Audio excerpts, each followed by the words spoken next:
سامعین محترم، آج میری تقریر کا موضوع ہے وطن سے محبت۔ سامعین محترم، انسان تو کیا حیوان بھی جس سرزمین پہ پیدا ہوتا ہے اسی سرزمین سے محبت اور اس کی فطرت میں ہوتی ہے۔ چرند پرند درند حتیٰ کہ چوٹی جیسی چھوٹی بڑی کسی بھی چیز کو لے لیجئے، ہر ایک کو اپنے مسکن اور اپنے وطن سے بے پناہ محبت ہوتی ہے۔ ہر جاندار صبح سویرے اٹھ کر اپنی روزی کی تلاش میں زمین میں گھوم پھر کر شام ڈھلتے ہی اپنے ہی ٹھکانے پر واپس آ جاتا ہے۔ یہ بے کل حیوانات کو کس نے یہ بات بتائی؟ ان کا ایک گھر ہے، ماں باپ، اولاد اور خاندان ہے۔ سامعین محترم، اپنے وطن اور اس کی مٹی سے پیار یہ فطری عمل ہے۔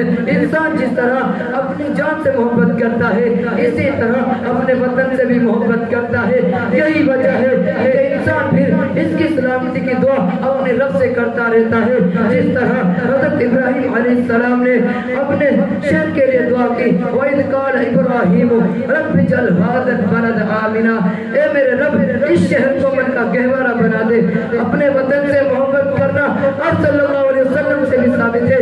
چنانچہ آپ صلی اللہ علیہ وسلم نے مشرکین مکہ سے تنگ ہو کر مدینے کی طرف ہجرت کی تو آپ صلی اللہ علیہ وسلم کی آنکھوں سے آنسو جاری ہو گئے اور مکہ کی طرف دیکھ کر فرمایا، اے مکہ تو کتنا اچھا شہر ہے، تو مجھے کتنا عزیز ہے۔ اگر میری قوم مجھے یہاں سے نہ نکالتی تو میں تیرے علاوہ کہیں اور نہ چھوڑتا۔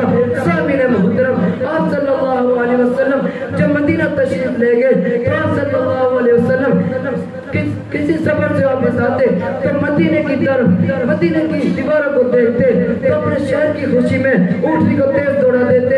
مکہ سے ہجرت کرنے کے بعد حضرت ابوبکر صدیق رضی اللہ تعالیٰ عنہ، حضرت بلال رضی اللہ تعالیٰ عنہ ہر روز اپنے شہر مکہ کو یاد کرتے، روتے اور اشار پڑھا کرتے تھے۔ معلوم ہوا اپنے وطن سے محبت کرنا اسلامی تعلیمات سے ثابت ہے۔ سامعین محترم، ہمیں بھی اپنے وطن سے محبت ہے، اس کی ہر چیز سے محبت ہے، اس کا ذرہ ذرہ ہمیں جان سے پیارا ہے۔ یہ وطن ہمارے گھر کی مانند ہے، ہم سب اس میں ایک خاندان ایک فیملی کی مانند ہے۔ ہمیں اپنے وطن سے محبت کرتے ہوئے اس میں امن قائم کرنا ہے۔ وما علینا الا البلاغ۔